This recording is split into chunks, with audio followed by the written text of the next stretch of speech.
This is Newsline. I am Michael Chigani. Tonight, are we in danger of social unrest in Hong Kong? With me is longtime politician Mr. James Tien. Thank you, Mr. Tien, for being on the show. Now, you are the former head of the so-called business-friendly Liberal Party, and you're a businessman and you're a politician.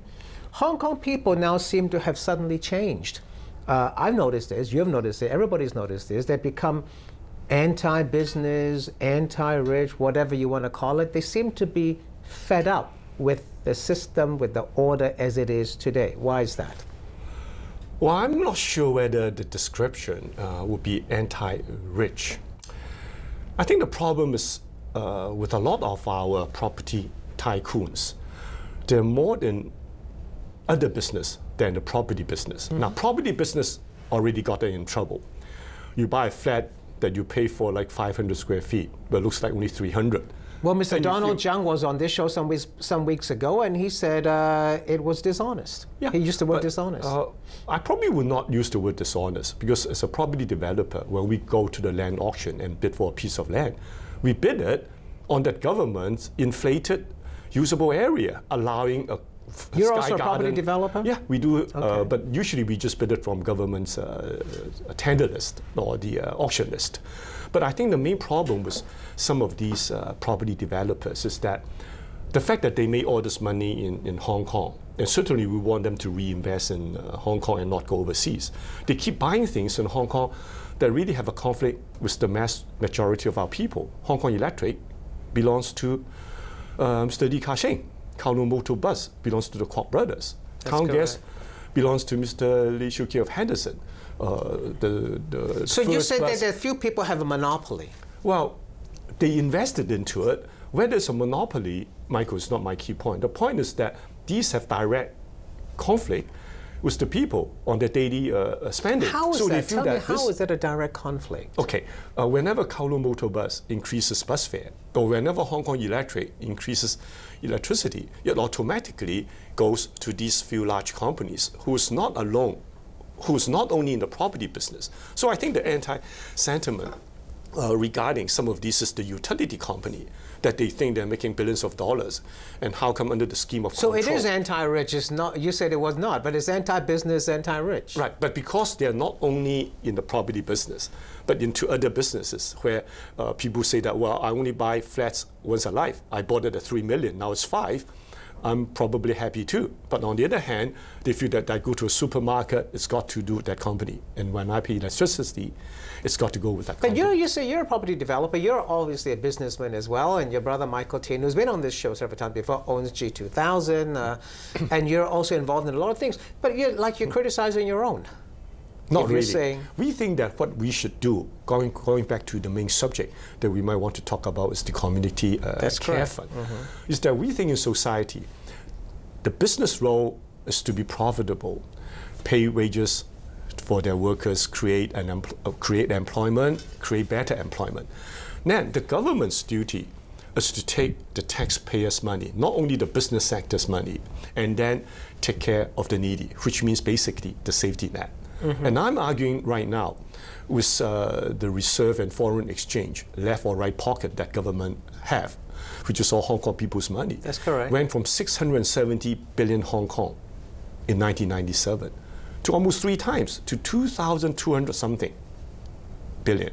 And even in this year, the financial secretary just announced we have a surplus again of something like 74 billion. We have a huge surplus. You're saying the money should go back into the community. Well, I'm not as aggressive as that, because I ask government to touch the reserve. It's almost like robbing them.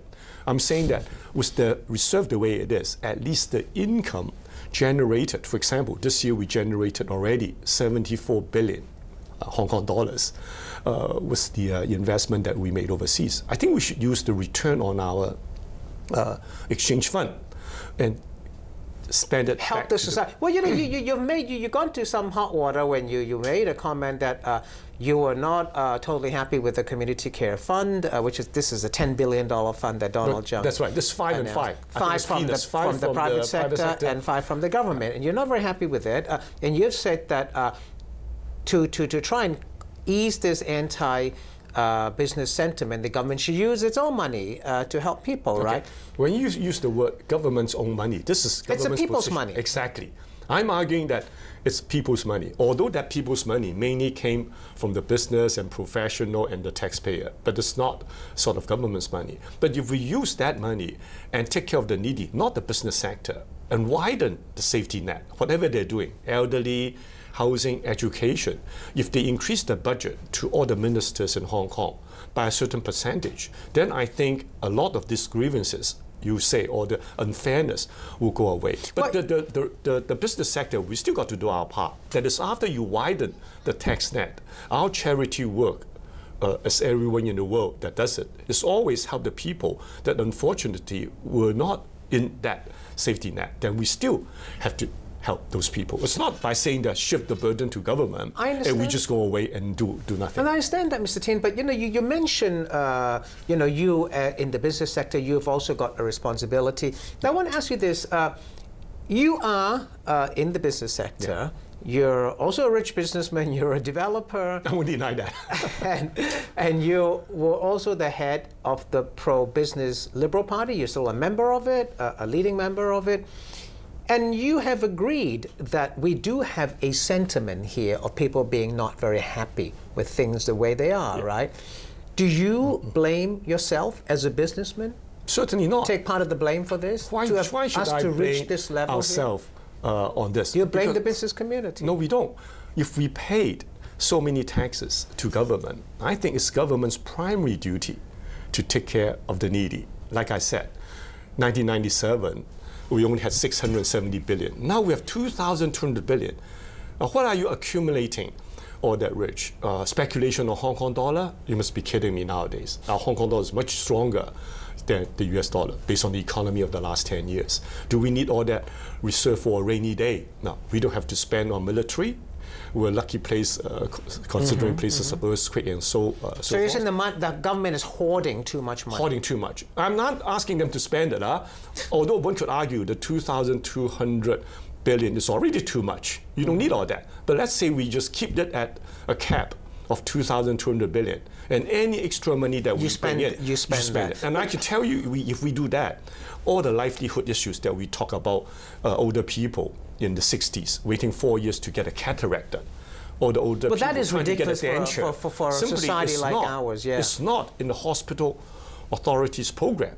When you don't, you have bad teeth, want a denture, they won't fix it for you. Because you have to wait a long time for cataracts. Yeah, right, exactly. And we're saying this is the area. For example, on education, could you not give more scholarship or help the university recruit more professors? Sure, those are things you can do, Mr. Tien, but you said you don't blame the business sector, you don't blame yourself. Because we pay enough tax. You pay a lot of government. But to be fair, you're only paying 16.5% tax. But that's enough, because like I said, we don't have to spend on military and so forth. Now, taking the other scenario, Mike, let's say government is not having enough money. They're running budget deficit. They're bankrupt.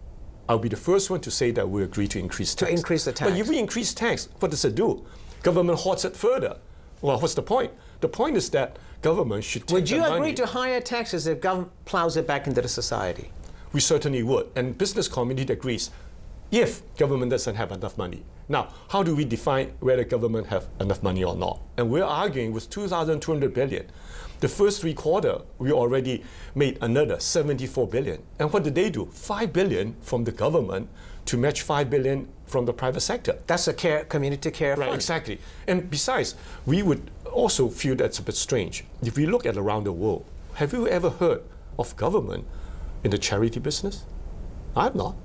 Look at Mr. Bill Gates or Warren Buffett. They're donating their money to help out of their poor. own pockets. Right. They did not go to President Obama and say, Mr. President, you give 100 billion, just for comparison, and we come up with 100 billion. Government, if they have money, they should take care of the people and widen the safety net as much as possible. Now, if they're bankrupt, that's a different story. But I'm saying that Hong Kong is doing so well. Why do we not widen the tax net? Sorry, widen the safety net. I used the wrong the word, the tax net. I just widen the safety net. Yeah. And then the the charity fund by business should help people that still falls out of that safety Okay, net. I want to explore that a bit more, but first I want to ask you this. You said that you don't blame yourself, the business community, because you pay enough taxes. Because I don't think Hong Kong people uses the attitude of envious of the rich. I think they have more admiration for the rich. Okay, a lot of people came from China.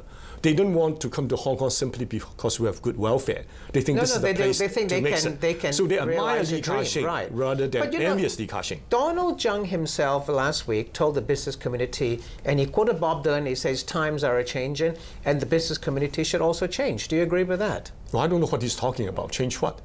He says that people aspire more, they want a fair sharing of wealth. He told the business community this in a speech, and they want, he says some people feel that they are being ripped off by the business sector. So the business sector needs to change. Do you agree with that? Well, I think rip off is probably specifically regarding to the property transaction again. Because other thing, Hong Kong is a free market place. If you think that's being ripped off, well, I guess other than the scheme of control, where government agrees that the electricity company have a 15% or 11% scheme of control. The rest is just free market economy. You go to any restaurant, how could you just name a price that you want? What he meant was the wealth how do you rip off? He said the wealth is not coming down. Maybe that's why there's a community care fund to help the underprivileged. But he says wealth is not trickling down. Well, this government's policy. Mike, if you look at worldwide, in business, if this is government policy and these are all listed company, all the listed companies' CEO, they will certainly to do the best to outcompete their competitors and make money. Are you saying that they simply should forget about making money and just let the money trickle down? That will not happen. But what we should be doing is that the business should do the best they can, improve their business, and hire more people, and also share with their workers through bonuses and so forth. Pick it up after. And then we pay tax to government, and government should take care of the people. Okay, I'm picking up after the break. So see you soon. Don't go away.